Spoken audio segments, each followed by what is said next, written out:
The James Show Podcast. Fingers crossed, Doge cuts in the crosshairs is NPR and PBS. Now, I have a more personal animus for these institutions than you probably do. I work in broadcasting. I've been in both radio and TV at several different stations and on both sides. And I've always found it just a big pain that everywhere I go, I have to compete against the government. I have to compete against the government who's using my own tax dollars to fund my competition. On top of that, they do such a terrible job with news dissemination. You know, it's supposed to be, you know, they're not beholden to the profit motive, so they don't have any incentives to do anything but tell the truth. And here they are, among the biggest liars of any media platform out there. And it shouldn't matter whether or not they agreed with me. I would still be opposed to them. But that just makes me sick to my stomach to see how bad it is. Now, my next guest has the receipts on that. This is Dan Schneider from the Media Research Center, and you kind of hear them on the James Show quite a bit because I use newsbusters.org on an almost daily basis for show prep. So welcome, Dan Schneider, to the James Show. You know, it is even worse than you suggest because your own tax dollars, you know, you have to pay taxes. Your own tax dollars are funding this competitor, subsidized by everybody else to compete against you. And of course, they're lying, thieving, cheating snakes. I just can't wait for Congress to pass the president's rescission request to cut the funding for NPR and PBS. Well, I'm a big fan of what y'all do at the Media Research Center because I don't know anyone else who's doing it, Dan. And we should specify, by the way, Dan Schneider, not the Nickelodeon guy. Media Research Center, they're not the same at all. And what a terrible coincidence that has been for you guys. But you actually... You were about to say, what a terrible name, but it's not my fault. No, not at all. Not at all. Just terrible coincidence. By the way, don't ever Google what all James Parkers have done to get themselves arrested. That's going to be a future episode, by the way. But getting back on the topic here, you guys actually have the funding and the staff to sit down and watch and log what goes on these other channels. And what y'all have uncovered with PBS and NPR, is it the most biased platform you guys cover? You know, MSNBC would give it a run for its money, but the very fact that our tax dollars are subsidizing to a tune of over $500 million a year, you know, something that would compete with MSNBC for being radicalized, and it doesn't stop. And some people will say, well, but my local station is good. We've been looking at the 1,000+ local stations across the country. Hardly any of them spend more than 30 minutes or maybe an hour every day with local programming.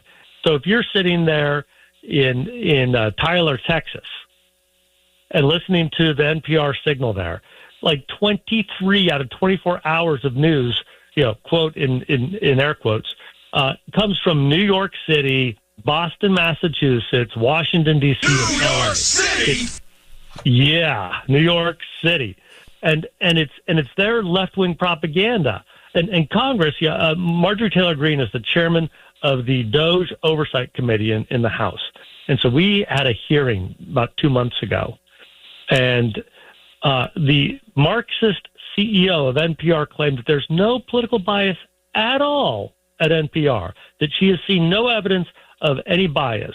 Well, we've got the receipts. You know, we can show how NPR and PBS have, you know, they gave Kamala Harris almost 90% positive coverage and almost 100% negative coverage to Donald Trump when they were running in the last election. You know, they are pure propaganda outlets doing everything they can to get the most liberal candidates elected, you know, into office. Okay, well, you're whispering sweet nothings in my ear, getting me all excited. Could they actually be cut? Because it's my understanding, as the big, beautiful bill stands right now, most of these cuts aren't getting codified. Is NPR and PBS actually in the cuts that made it through the bill? So here's something that the American public does not quite get yet.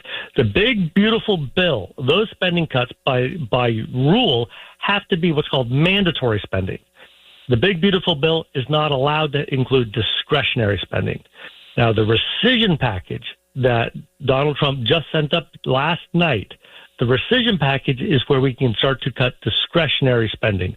So he specifically has asked Congress to cut the 2 years of spending that were, it's called pre-appropriated in the Biden era. The NPR and PBS got 2 years of advanced appropriations. So they've got 2 years of spending coming up in 2026 and 2027 that are just sitting in a big piggy bank. And Donald Trump is saying, okay, Congress, rescind that money. Kill it. Let's stop funding NPR and PBS directly with our tax dollars. So is it going to work? I mean, do we think that this is actually going to pass? All right. So the great thing about the rescission measure, just like reconciliation, we don't have that 60-vote threshold in the Senate. So no filibuster. Majority in the House, okay. No filibuster. Now, right now, we can lose only 3 Republicans in the House and 3 Republicans in the Senate. Right now, I'm counting 4 Republicans in the House where we have problems and 3 Republicans in the Senate. So in the Senate, if I'm right, today, J.D. Vance casts the tie-breaking vote. In the House, we're going to have to get at least one of those 4 Republicans to side with the president. And if we do that, we'll do what has never happened in 50-some years, that we will actually end direct taxpayer subsidies to these propaganda outlets. Listen, you guys at Media Research Center, please don't ever quit doing what you're doing, because I don't see anyone else that's a better media watchdog than you guys. And it's because you actually sit there. Like, how many people do you have just logging what is on all these shows every day? You have to have, pay people to sit there and watch 8 hours of TV a day. We literally have people who, in fact, watch these shows. We record these shows, and they have to watch it more than once, because they have to decide what they're going to measure first. Like, how many times does PBS use the term far left versus the term far right? Well, you have to count it and over a period of time. And by the way, so PBS, how many times did they use the term far left? 162. I'm sorry, they used the term far right 162 times. And in the same time period, they used the term far left only 6 times. 162 times versus 6. This is the kind of bias that we see constantly at NPR and PBS. Well, you take what we all suspect and you just confirm it with numbers, but you got to put in all that work, and it is really appreciated. I usually tell people to go to newsbusters.org. Is that the best thing you'd promote right now, Dan Schneider? Yeah, so newsbusters.org is the main site for the Media Research Center where we publish our stuff. I also oversee Free Speech America, where we address big tech censorship. So that's freespeechamerica.org. But Newsbusters, you can get all of our content there, newsbusters.org. All right. Well, again, great work. Thank you very much for the insight, Dan Schneider, and I hope they die and are buried in a shallow grave. Thank you, sir. From your lips to God's ears. And when I say that, I don't mean the people that work there. I mean just metaphorically the institution of NPR and PBS themselves, the Corporation for Public Broadcasting, whatever. Don't at me and don't call my manager again. With all the stuff that's making headlines, there's some stuff that's happening in the background that might end up affecting you, or if you're not paying attention, it might affect your pocketbook. My next guest is going to clear up some of the questions I have about the new tariffs that may be hitting. New tariffs. Yeah, I mean, these things are changing. Well, it seems like on an almost daily basis. Lance Threlkill's back on the James Show. And Lance, tell me what's going on with steel and aluminum tariffs. Yeah, well, just as everything started to settle from the last spike in chaos and back to normalcy, Trump had to throw another beehive on the ground and smash it, and so we got another 25% on top of the 25% we saw back in March. And when you say we, do you mean All Metals Fabricating? Yeah, we as a country, we as a manufacturing industry. Everybody across the board will be impacted by 25% additional tariffs on all steel and aluminum. Well, I guess what I'm really asking is, have y'all seen any of these price hikes hit you yet? Started to today, a little bit, some yesterday. Fortunately, there was an oversupply. A bunch of people bought up a bunch of material back in March or February, really, to try and get in front of, future rate hikes. And so the mills had kind of overproduced, and supply was kind of over, creating, prices stabilized and even dropping a little bit. So they're still sitting on a good amount of supply, but yeah, I mean, Ryerson, one of the biggest distributors of the mills, has already started their price increases. But we've been working with some other vendors that, it's looking like next week will really start to hit the prices. Aluminum's up, 10% this week. So, already seen it there, and that'll continue to rise as well. Well, one of the reasons being given for the hard tariffs isn't just to put the screws on China and some of our competitors, but I saw Kevin Hassett say we're doing this to protect our aluminum and steel industries. What's your response to that, Lance? That's the narrative. It's just not accurate. The reality is the amount of aluminum and steel. So I guess they're talking about is aluminum and steel mills. And that's just a small percentage of the manufacturing industry in the United States. The vast majority, 75% of the material used in U.S. made manufacturing comes from international sourcing, and so the amount of jobs that the mills employ is 5% compared to what U.S. manufacturing, if that. And so while it's a good narrative, it's just not accurate. All right, we're talking with Lance Thrailkill, All Metals Fabricating. You're in town here. What was it, McKinney, if I remember correctly? We're in Allen, yes, sir. Allen. Yeah, next door. I was pretty close. Yeah, close enough. I remember it was up 75 somewhere. Do you think these tariffs are going to stick? Are they going to be with us for a while? No, it's a negotiating tactic, and it's worked. It's a disruptive tactic, but we reached a deal with China, but that's apparently been violated. By them, we've reached an agreement with England, zero tariff both ways, I believe it was. We were very close to agreement, and I think we'll lock one in with the EU. We really need to get one done with Canada and Mexico. And I will add, I think it's no coincidence that he did this right on the announcement of the deal with Nippon Steel, which is a Japanese steel mill, and U.S. Steel, the largest steel mill in the United States, $14 billion investment. What he's trying to do is trying to spur international, I believe what he's trying to do is spur international mills into investing into the United States to have their own mills here in the United States, which I think is overall a good strategy. It's just painful in the meantime. We're talking with Lance Thrailkill, All Metals Fabricating, up in Allen. I got it right that time. But you know what, Lance, I remember reading in my little economic egghead journals that we reached peak aluminum years ago. And you would think that, because the population on Earth is expanding to like 8 billion people or whatever we're up to, we'd be using more aluminum than ever. But the argument is that, it used to take 8 grams of aluminum to make a soda can. Now it just takes like 3. I don't remember the exact numbers. But is that your observation too, or am I just got my head in the theory too much? Did we ever reach a peak aluminum?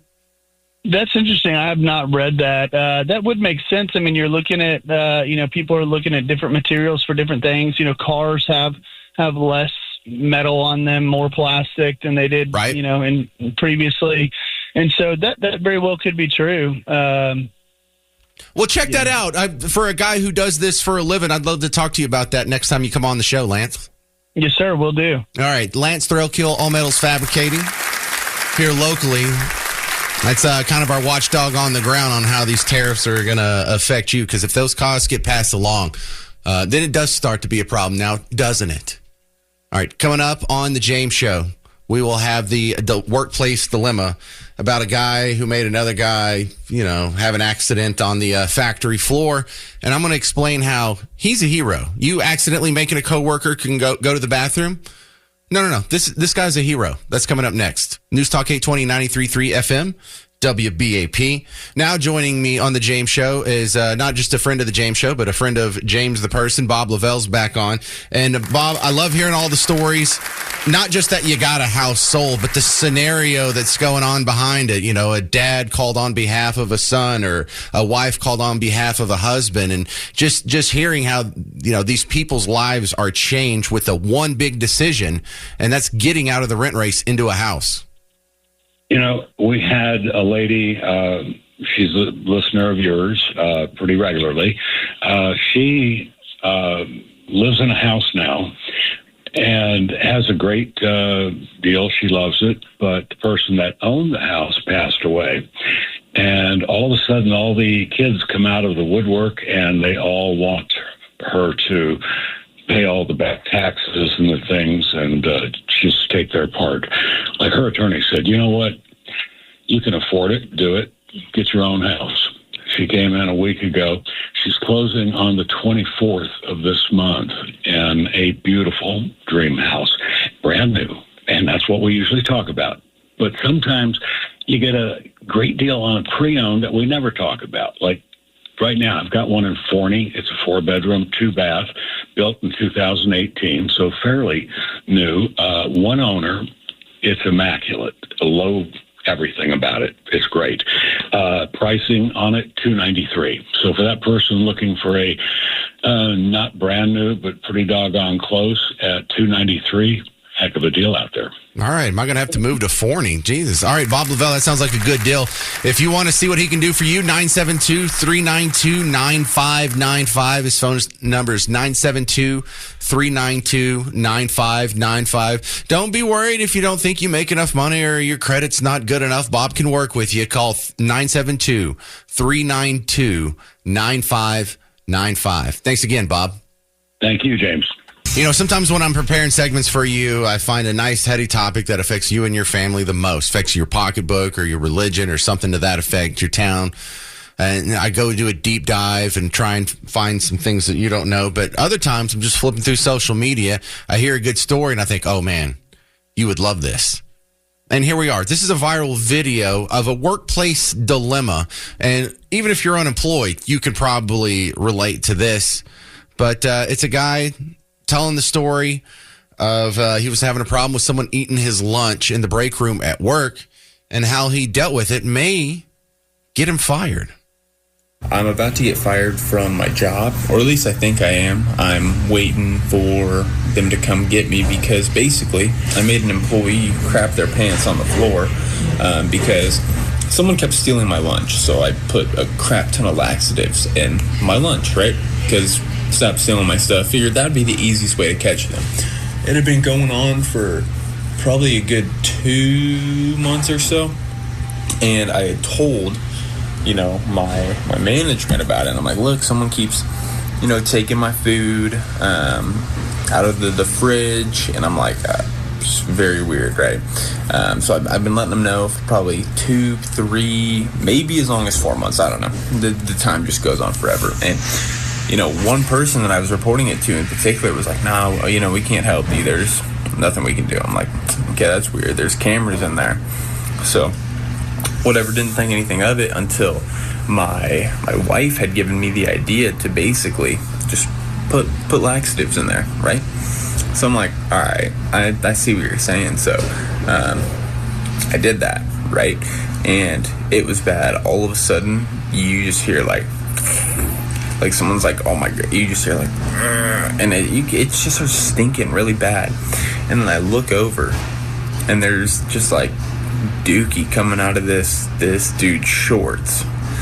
And I'm like, okay, well, I think I know who took it. And yeah, so the bad thing was it was my assistant manager. So that's who I'd been reporting it to. Very not great situation. And I work in a warehouse, so there's just dookie all over the floor. Dude ends up going home, and they think that someone poisoned him, right? Because I don't know how they came to that conclusion. They're like, we have cameras in the break room, and if someone did something to his food, which is what he thinks happened, you're going to get caught. Stupid me should have put the laxatives in the food at home, but I did it in the break room. So I came forward and I was like, look, this is what was happening. Someone kept eating my food, so I just stuffed it with laxatives. Yeah, that's what happened. But it's my food. They were eating it, so if I'm to consume laxatives, then, I mean, that's none of y'all's business, to be honest. And they went off on me about it. And they're like, all right, we need you to go wait in the office, and we'll be there shortly. But you're going to be in big trouble. Fired? This guy needs to get a raise. This guy is an American hero. He had a problem. He tried to solve it the right way. He tried to follow the rules. He went to his manager and told him the problem. They didn't do anything to help him. Oh, he tried to do the right thing. HR nerds. But then I think the real genius here is his wife, because didn't he admit it was his wife's idea to do the laxative thing? First off, your wife, brilliant. Maybe she should get hired on and be the manager there. But that's the kind of out-of-the-box thinking that employers say that they're looking for an employee. They don't want you to just be a robot. They don't want you to just be some easily led automaton that just does whatever it says. They need innovators. They need thinkers. They need people who can think outside the box and get it done. Find a path forward when no path forward exists.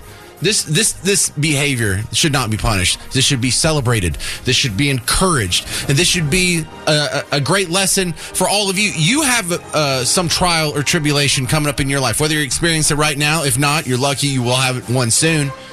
And I want you to think of this guy. When someone's stealing your lunch, did he have a hissy fit? Did he cry? Did he just lay down and let it happen? Well, fine, I'll bring 2 lunches so someone else, if they're going to eat my lunch, I'll still have something to eat. He found a way that hopefully I can be this genius if I'm ever in a similar situation. But when you're in a situation like that and you don't think you can see the answer, think like this guy. Think about, can laxatives be the answer to your problem? Sometimes, yes.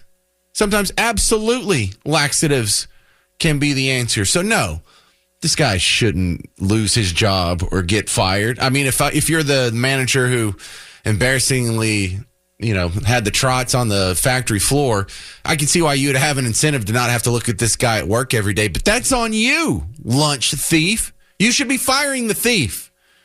You should be firing the thief who, then you smelt it, you dealt it. Does that apply here too? That old words of wisdom. I think that was in my fortune cookie yesterday, but I'm asking you, should you get fired for causing a coworker to go number 2 in their pants? I want to hear from you, your thoughts on what I think is an American hero. Charlie in Fort Worth, should he get fired or promoted? Absolutely not. James, thanks for the call. We had the same problem at my shop where we worked. The brown bag thief kept on, and so the party got tired of it. So he planted a cow chip in his sandwich, real good and tasty. Oh, my God. That solved the problem. He didn't like cow chips. Okay. Well, Charlie, I'm going to go throw up now. Thank you very much for your call.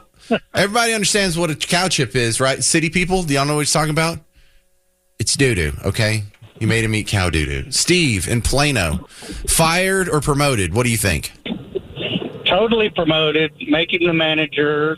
It happened to me. I've never heard of anybody doing that. So I almost pooped myself sitting in traffic listening to you tell that story, because I was in high school and somebody kept stealing my lunch.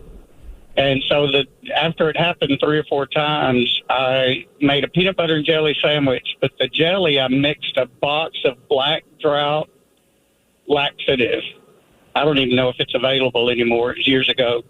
Into the jelly, so it looked like preserves, and it never happened again. My lunch was stolen that day, and there was this kid in my school. He was a mooch, and I would carry Chiclets gum in my shirt pocket, and he would always ask if he saw me chewing gum. He would ask for some, so I'd always share.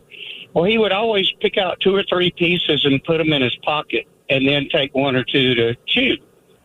And what a I just jerk! Thought it was so I thought that was kind of. Well, then come to find out, there's another laxative called Phenamate that looks just like chiclets, except they're a little longer. Nice. And not square. And you got them good? So I emptied the box, filled it up with Phenamint, and I had the real gum in my shirt pocket. So I was eating gum, and he goes, "Tower, give me some gum." And so I gave him the box, and he poured out 3 or 4, put it in his pocket, put 2 in his mouth, and took off. And he never asked me for gum again either, so it works. Well, you're just spreading the love everywhere, Steve. I bet your high school stunk. Thank you very much, sir. After Steve was there. This is Ron and Joshua. You're on WBAP. Fired or promoted? I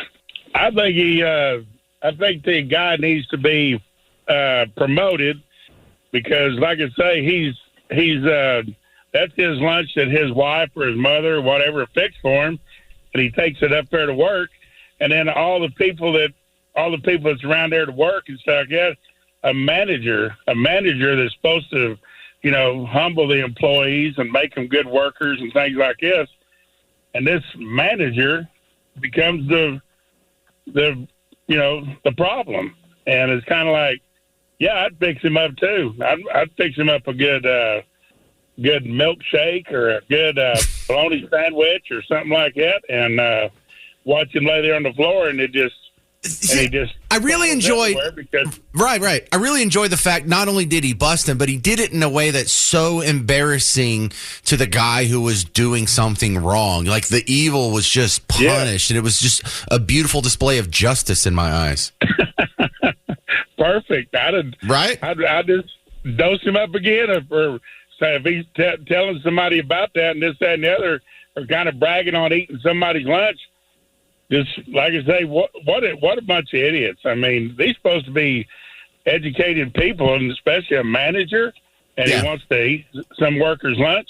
That's pretty sorry. Well, he got what was coming to him. Thank you very much, Ron and Joshua. Let's go to Dave in Burleson. You're on WBAP. What do you think about our lunchtime hero? Definitely promote it. He ought to get the Presidential Medal of Honor, be recognized at the State of the Union, and be in Trump's parade. That's the way I feel. Yeah, he should be on Elon's next Doge team, because we have the best engineers and minds at problem solving. Well, this guy's a problem solver. This guy can find a shortcut where roadblocks were put in front of him, where he tried to go through the normal channels, where he tried to talk to his boss and appeal to reason and follow the rules. He found a way out. He found a solution. Yes, sir. Thank you. All right, love it. One more. Evan and McKinney, you're going to be my last word on this. Do you think the guy should be fired, promoted, somewhere in between? What do you think? I think he should be promoted, and maybe even X-Lax or whatever he used should start using him as a spokesperson and put his face in a box or whatever. Yeah, I like that plan too. That'd be even better because, he might be looking for a job now, and being able to monetize the story probably would help. Be a big bonus. Exactly. He probably needs a little bit of income, as his mistake was not doing it at home. And to that point, back in junior high, when I was going from elementary to junior high, 7th grade, had a hard time making friends, got teased and bullied, and Mom took things into her own hands and made some brownies with X-Lax and took them up there and got a couple of the bullies back. So they got the trots on the ride home from school on the buses. This is happening a lot. How many of you people are slipping? Thank you very much for sharing your story there, Evan. How many of y'all are slipping laxatives? I've never slipped anybody laxatives, and this may make me sound like an idiot, but I've never even taken a laxative in my entire life. And that's not a brag. I mean, I do have just a stellar colon, apparently, but I don't even know where to start. I don't know what they look like. The only real laxative experience I have is the scene from Dumb and Dumber where he rigs the drink. All right, we're out of time. Thank God. But stick around. Coming up next, the Mark Levin Show. And after the James Show is over, I know I'm not on for another 21 hours, but you can still get some James Show action. Go to wherever you're listening to podcasts. If you're a podcast person, look for the James Show there. If you want to go waste some time, someone slips you laxatives, you have to spend some time on the throne, and you're going through YouTube, I have some James Show stuff there. I have some James Show stuff on Facebook. So find WBAP, James Parker, the James Show, whatever platforms you're already on. Come find my stuff and entertain yourself until the next show starts tomorrow at 2. I'm James Parker. This has been The James Show on News Talk 820 and 93.3 FM WBAP. The James Show Podcast.